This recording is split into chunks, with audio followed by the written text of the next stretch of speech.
Santo António de Val de Poldros, Serra da Peneda, Alto Minho.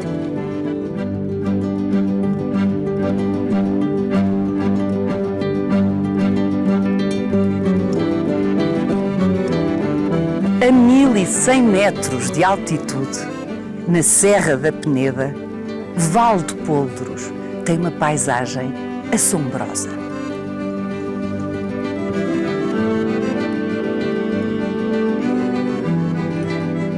Os cavalos selvagens que deram o nome a este lugar continuam por aqui. As pessoas não. Val de Poldros tem hoje um único habitante permanente. O abandono deste povoado tem as suas vantagens. Se não fosse esse abandono, provavelmente já não existiria nenhuma destas construções.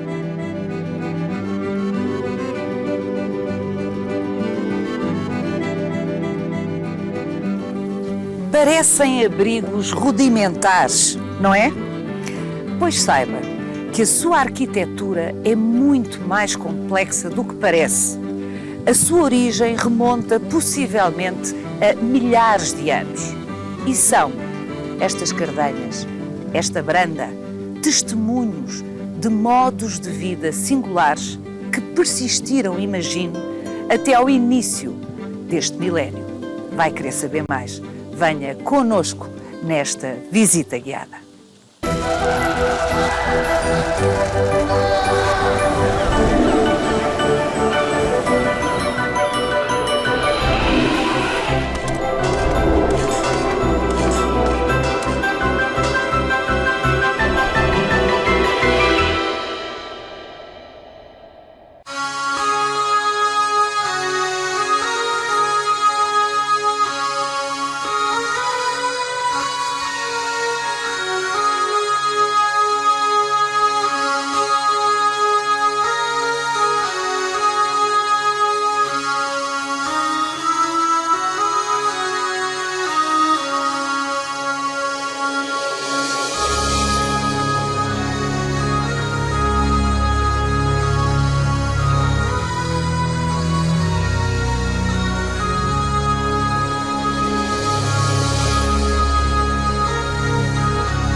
Manel Teixeira, que construções são estas? Estas construções são chamadas cardanhas, que até o século XXI, até o princípio dos anos 2000, ainda foram utilizadas no sistema de transumância que funcionava da seguinte maneira: as populações de povoações mais abaixo, no final de maio, princípio de junho, quando começava a aquecer e o pasto começava a rarear, traziam o gado para aqui, onde permaneciam durante os meses de verão, regressando depois no final de setembro novamente para baixo. Estas cardanhas, algumas delas, como estamos a ver esta mais pequenina, era só para gado. Outras, como esta que já vamos ver, têm 2 pisos e então a parte inferior, o piso de baixo, era para o gado, o piso superior era onde dormia o chamado brandeiro, que era quem vinha acompanhar o gado e permanecia aqui durante aqueles meses de verão. Então, se bem compreendo, a cardanha é cada uma destas construções. Exatamente. A branda é o conjunto Exatamente. das construções. Portanto, estamos numa zona onde existe uma branda, aqui Exatamente. no topo da Serra da Peneda. Exato. Portanto, o aglomerado em si é a branda. As construções aqui chamam-se cardanhas e há outros locais que têm outros nomes locais, portanto os nomes vão variando, mas o tipo de construção é essencialmente o mesmo. Portanto, construções que se chama de pedra seca, isto é, que não tem argamassa a juntar as pedras, portanto as pedras são simplesmente sobrepostas, e com cobertura, este tipo de cobertura também de pedra, que se chama de falsa cúpula. Abrigo de pessoas. Abrigo e habitação, de facto, durante uns meses. Durante os meses de verão. De verão. Eu ainda falei com uma senhora que foi brandeira aqui, que dormiu naquela cardanha, É incrível. que aqui era onde guardava o carro depois.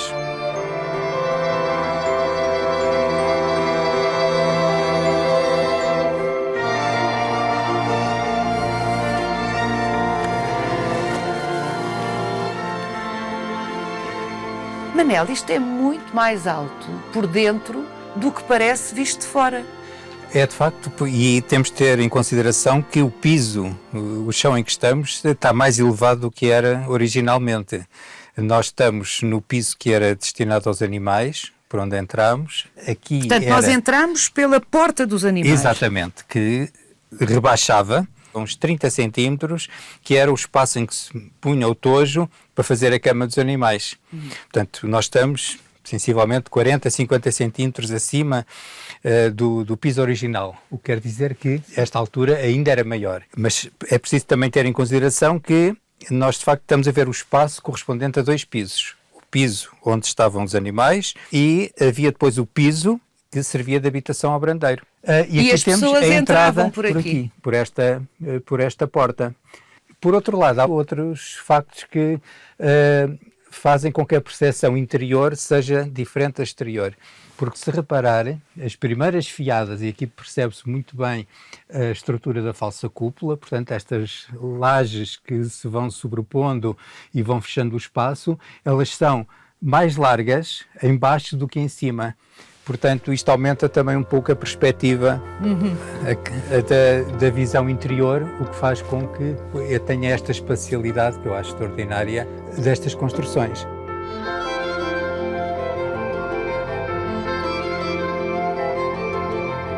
Aqui podemos também ver a pedra da lareira, portanto, que normalmente estava na parede da porta, e aqui o nicho que servia de apoio à lareira, onde se punham os utensílios, os instrumentos. Os pavimentos eram de pedra, a cobertura era de pedra, a madeira era um bem raro aqui na montanha, e há descrições em que as portas eram elas mesmo de pedra. Não sei muito bem, nunca vi evidência nenhuma. Nós ainda vemos aqui os orifícios onde a porta rodava, temos aqui os orifícios onde entravam as trancas, temos ainda os batentes. Aqui, a certa altura, terá havido certamente uma porta de madeira. De madeira. A certa altura. Agora, mas no anterior. início não sabemos se não seria tapada esta entrada com uma laje. Há referências a isso. A dimensão destas entradas pode levar-nos a pensar várias coisas. Ou as pessoas, enfim, há 1000 anos atrás, já vamos falar da datação possível das cardanhas, eram muito mais baixas do que são hoje, ou simplesmente isto era uma estratégia de proteger este abrigo do frio, mas sobretudo do calor, visto que eles vinham para cá no verão. São ambas as razões. Eu acredito que as pessoas fossem mais baixas, de menor estatura, e acredito que fosse de facto um mecanismo de proteção contra as intempéries, contra o calor neste caso, contra a entrada dos bichos, enfim. Estas paredes são paredes duplas, por razões construtivas, e se reparar a dimensão das pedras interiores são muito mais pequenas do que as de fora. Portanto, as pedras de fora são estruturais, digamos assim. Estas também têm uma função estrutural, mas é uma função dupla parede, tal como hoje temos paredes duplas, no fim de contas. E vê-se isso pela dimensão das pedras, que é completamente diferente por dentro e por fora. Ou seja, mais uma vez, uma forma construtiva de clara proteção, para já de robustez, não é? E depois de clara proteção relativamente ao clima. E de conforto. E de conforto, Exato, ao clima que se sentia claro. lá fora. Sim, sim.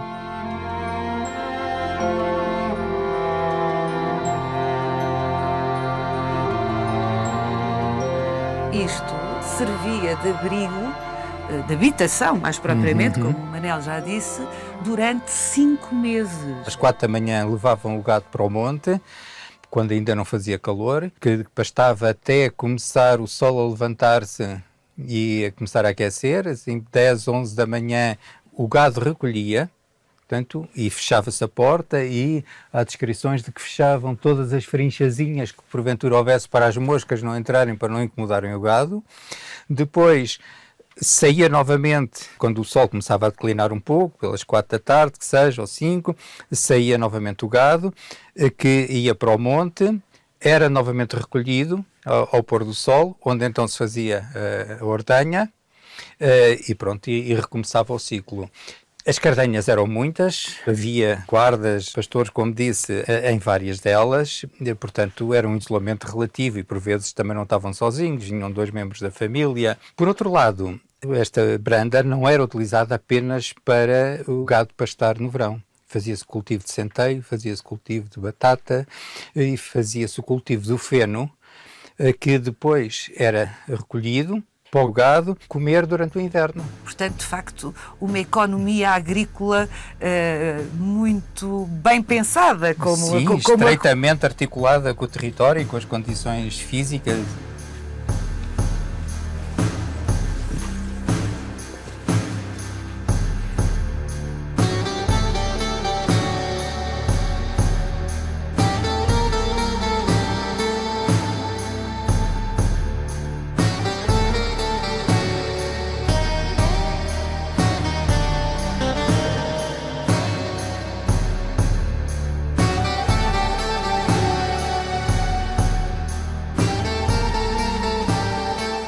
Existem cardanhas e, portanto, brandas, que são, como já vimos, conjuntos de cardanhas, um pouco por toda a Europa. Construções com outros nomes, que obviamente noutros sítios chamarão outras coisas, e isoladas, abrigos isolados de montanha ou em grupos, portanto a lógica não será esta da transumância, mas de facto construções desta família, desta tipologia, de pedra inteiramente, pedra seca, falsa cúpula, existe por toda a Europa, literalmente. Portanto, Portugal, Espanha, França, Itália, Irlanda, Eslovénia, a Grécia. Sempre em montanha.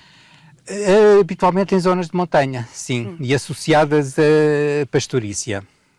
Essa é uma característica que podemos dizer que é comum a todas elas. E em muitos desses locais, as brandas, que lá, como diz o Manel, se chamarão de outra maneira, Exato. Qualquer, dependendo do território, são protegidas como património.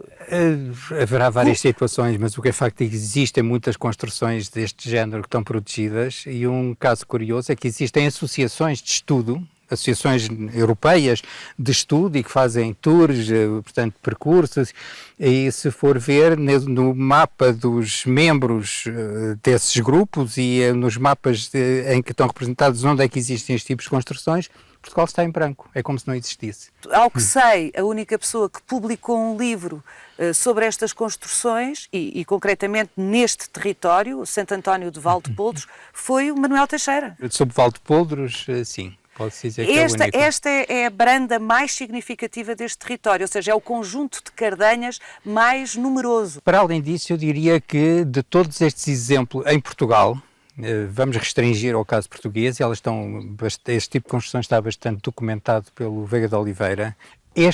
São os exemplos mais perfeitos em termos construtivos.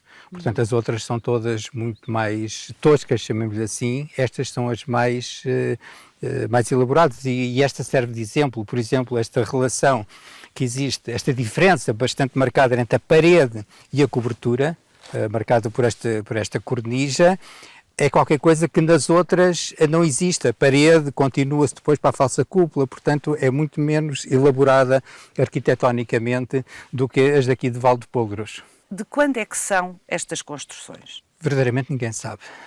As primeiras referências escritas que existem a Valdepoldros são do século XII e do século XIII, quando este território fazia parte dos domínios do convento de Paderne.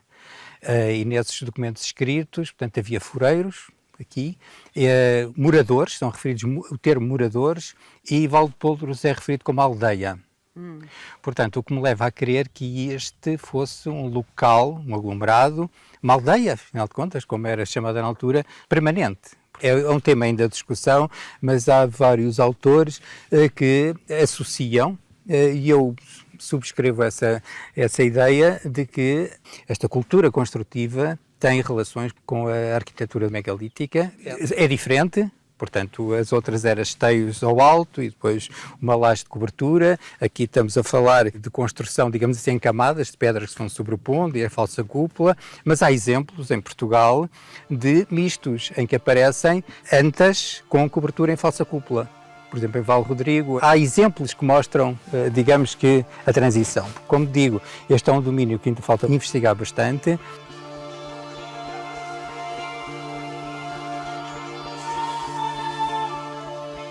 Esta arquitetura de pedra, se por um lado tem relações com essa arquitetura megalítica, ela é apropriada para fins profanos, para a habitação, quando as populações se tornam sedentárias, porque obviamente ninguém ia construir uma casa destas, que exige um esforço tremendo, para daqui a 1 ano ou 2 se mudar. Portanto, isto corresponde a uma sedentarização, porque quando as populações eram nómadas, as habitações, os locais onde viviam, ou eram abrigos naturais, ou eram abrigos mais precários, construídos de materiais vegetais mais fáceis e ao mesmo tempo mais leves, que não existem restos, obviamente, já desapareceram. Neste território, estas construções precisamente, há maneira de afirmar quando é que elas terão surgido? Eu não me chocaria nada considerar que outras construções iguais a estas, da mesma tipologia, que existissem aqui, que Val do Poldros existisse aqui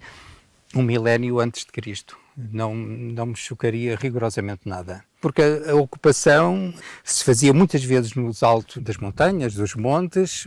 Os próprios percursos faziam pelas linhas de cumeada, que são os cumes dos montes, por razões de controle do território e de observação, portanto, do que se passava à volta, e porque os instrumentos, nós estamos, no final de contas, no período, na transição entre a chamada Idade da Pedra e a Idade dos Metais. E os próprios instrumentos agrícolas só permitiam cultivo de solos relativamente pouco densos que existem no monte. Portanto, nos vales os terrenos são muito mais densos, são mais ricos, mas são muito mais densos, são mais duros, mais densos, portanto, que necessitou de outra tecnologia agrícola, instrumentos feitos com outros materiais, que só mais tarde é que isso aconteceu. Portanto, a ocupação começa pelos sítios altos e progressivamente há uma descida de populações.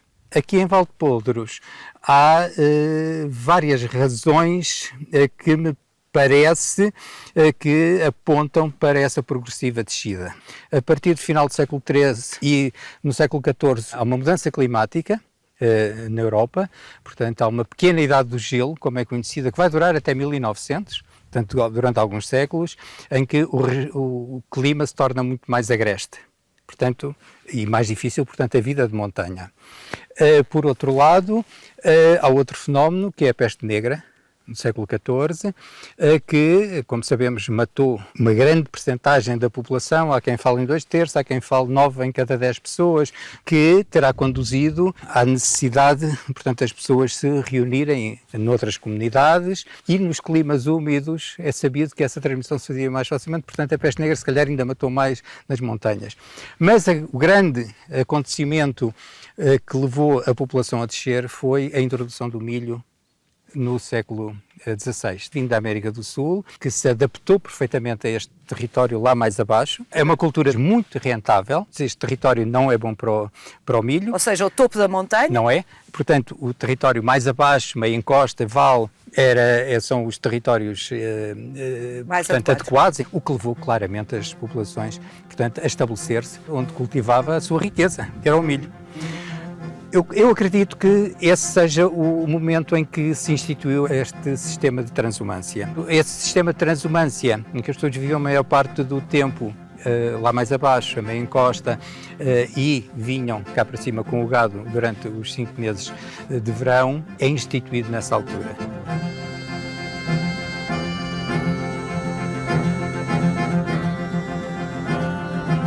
A construção desta porta, que como vê tem um duplo lintel, uma dupla padieira, que é também uma solução que vai continuar a ser adotada, em que há uma primeira padieira que depois tem uma segunda apoiada apenas nos extremos, que é para ajudar a receber exatamente as forças, portanto a parede da falsa cúpula sobre 2 elementos em vez de ser um único. Isto é já uma arquitetura extremamente elaborada. É aquilo a que hoje chamaríamos engenharia de estruturas. Perfeitamente, e se agora entrarmos, temos ali princípios fundamentais da arquitetura.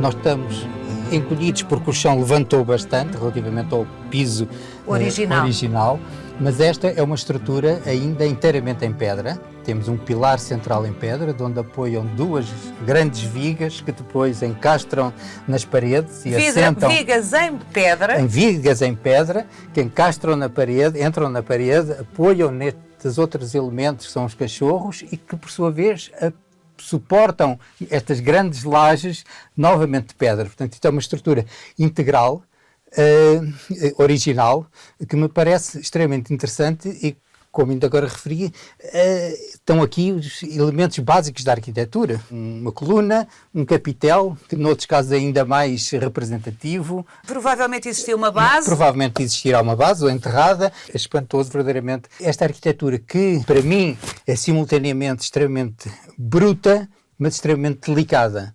E que, de qualquer forma, mostra um extremo saber construtivo. Porque é preciso não esquecer que esta construção está certamente aqui há centenas e centenas de anos. Talvez milhares, como já vimos. E abandonada, e, no entanto... Se calhar, como eu dizia no princípio, Manel, se este território não estivesse Já tão não abandonado, existiria. nada disto já existia. Às Exatamente. vezes é bom não haver dinheiro e não haver tanta consciência. É a mas salvação do património. Tem sido a salvação do património mas já é português. tempo de sinalizar isto, para não correr riscos.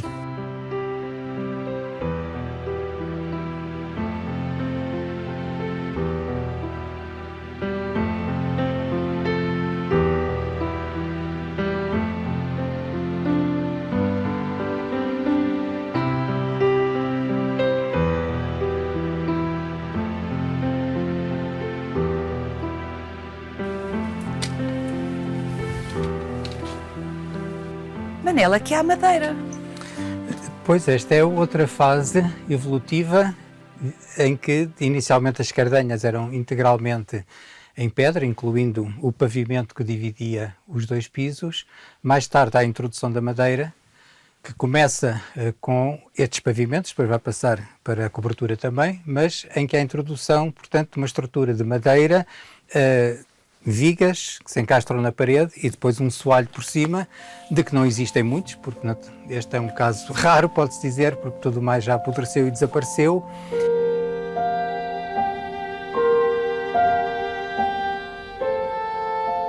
Há regras extremamente rigorosas que definem a geometria e a construção de tudo isto. Nada disto é casual. Eu acredito mesmo que houvesse, tal como hoje há especialistas em determinados aspectos da construção, por exemplo, os engenheiros que calculam as estruturas, eu acredito que também houvesse especialistas que calculavam exatamente a construção destas coberturas, destas falsas cúpulas. Do ponto de vista estético, o que veio substituir isto foi depois o telhado, que não se compara. Portanto, isto é infinitamente mais interessante, mais complexo, mais belo do que as estruturas de asnas e as estruturas de madeira que suportam os telhados. Portanto, é um recrudescimento estético e arquitetónico que acontece.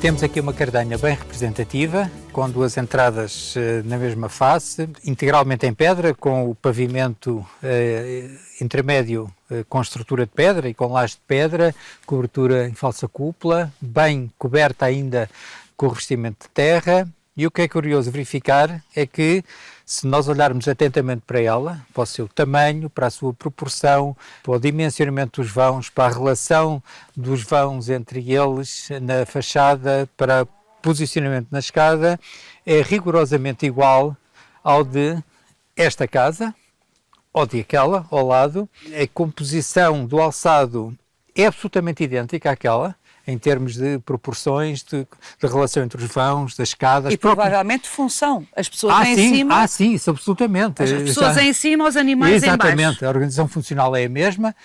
As diferenças são, para além da evolução da qualidade da construção, chamamos-lhe assim, a substituição da cobertura em falsa cúpula por telhado. E aqui, neste módulo, duas casas geminadas, nós temos o módulo inicial do que é a casa rural minhota, das zonas mais baixas, que depois vai crescer para o lado, vai acrescentar quartos, vai nascer a varanda à frente, mas em que o módulo base é este e nasce diretamente da cardanha. Portanto, na minha interpretação, há aqui a evolução portanto, entre estas construções primitivas, que chegaram até hoje, e o módulo, a tipologia base da Casa Rural Minhota. E ao longo dos séculos, a cultura castreja ou a ocupação romana também não contaminaram estas construções? São situações completamente distintas. Nós estamos a 1100 metros, os castros situam-se sensivelmente até 500 metros de altitude, portanto há uma diferença significativa. Os modos de vida também são distintos, com diferentes ênfases na pastorícia e na agricultura, possivelmente são mesmo povos distintos. E se nós repararmos, as cardanhas e as casas dos castros são diferentes tecnologias construtivas. As cardanhas vêm da tradição megalítica, as casas dos castros vêm da tradição das cabanas feitas com materiais vegetais que depois são consolidadas em pedra. Por outro lado ainda, nos castros havia construções separadas para os animais, o que significa que de facto são morfologias, tipologias arquitetónicas completamente distintas, portanto naturalmente que terá havido contactos e influências, mas não que tenham tido grande relevância. A tipologia da Casa Rural Minhota, eu acredito que vem desta tradição das cardanhas e não dos castros. O que mais me impressiona, Manel, é que não obstante o abandono deste território e a degradação de muitas das cardanhas, as cardanhas, a branda subsiste. E ela hoje já não tem a sua função inicial de transumância, desapareceu, ela vai sendo ocupada ou abandonada ou ocupada por habitações de lazer, de fim de semana. A grande quebra verificou-se nos anos 40 e um dos fatores fundamentais foi a política de florestação do Estado Novo, em que parte dos baldios foram apropriados para florestação. E isso foi gravíssimo porque os baldios não serviam apenas para a população recolher a lenha ou pôr o gado a pastar. Cada parcela de terreno agrícola, agricultado, tinha que ter uma área de monte associada precisamente para fornecer a lenha, o tojo e tudo isso. A partir do momento em que a população perde essa outra área que era absolutamente essencial e complementar à atividade agrícola. Porque foi florestada? Porque foi florestada. Artificialmente florestada. Inevitavelmente, todo o sistema começou a decair. Associado a isso vem a imigração. Isto é uma política dos anos 40. Pouco depois, ou imediatamente associado a isso, vem a grande vaga de imigração. Anos 60? Anos 60. E se vir os números, a imigração afetou muito mais as zonas de montanha do que as zonas de planície, de vale. Portanto, há uma mudança demográfica, há também novos fatores sociais, culturais. Tudo isso vai conduzir inevitavelmente à quebra do sistema e ao progressivo abandono que se verifica. Nos anos 70, em 76 concretamente, os baldios voltam à posse da comunidade, mas já era demasiado tarde, portanto é daquelas situações... Essa dinâmica tinha sido quebrada, completamente, esse ciclo económico tinha sido partido para sempre, não obstante ainda permanecer ainda residualmente, exatamente, até os anos 2000, mas era já o estrutor final e pronto, e acabou. E é uma pena, porque de facto este conjunto é extremamente valioso. Todo este sistema de apropriação do território, portanto, é algo de arqueológico que devia ser no seu todo entendido, estudado e apropriado e não preservado, porque não se pode musealizar, obviamente, todo um território, mas encontrar novas formas, enfim, de apropriação e de exploração, no fim de contas, deste mesmo espaço. Tudo o que diz é absolutamente verdade. Isto podia ser um argumento fortíssimo para um turismo qualificado nesta zona, que é tudo aquilo que nós precisamos. Não é turismo de massas sem grande critério, mas é gente que vem à procura exatamente destes fenómenos que permanecem de uma forma improvável no tempo, mas é comovente ver como, não obstante esse abandono todo a que tem sido votado e tantas vezes a essas transformações abusivas, as cardanhas aqui ainda continuam a resistir e são uma espécie de afirmação da extrema qualidade de construção. destes ancestros nossos, não é? E dizia um professor de História da Arquitetura com graça que no fundo os arquitetos não são mais do que pedreiros que aprenderam latim, ou seja, que os arquitetos são descendentes diretos dos pedreiros, e quem diz arquitetos diz engenheiros, não é? Quem se dedica à construção. Mas eu diria que os construtores já sabiam muito latim. Eu lembro uma citação do Camilo Castelo Branco na Brasileira de Prazins, que refere o Zeferino, que era um pedreiro. Zeferino, portanto, criticou o colega que não tinha seguido as regras do Vignola, que é o teórico da arquitetura. Renascentista. Absolutamente erudito. O que quer dizer que os pedreiros tinham a obrigação de conhecer e seguir essas regras. E o colega não gostou e apanhou numa esquina e deu-lhe uma coça. Pronto. E o mesmo já tinha acontecido ao mestre dele, Manuel Chasco, que também tinha criticado um colega porque tinha construído um butaréu torto numa igreja e também na feira dos 24 também levou a pancada do colega que não gostou dessa crítica. Isto quer dizer que estes pedreiros já sabiam latim. Pelo menos no século XIX. E pela qualidade de construção. A resistência, portanto, e os princípios básicos da arquitetura que nós encontramos aqui, eles sabiam o que estavam a fazer e, portanto, há aqui muita erudição.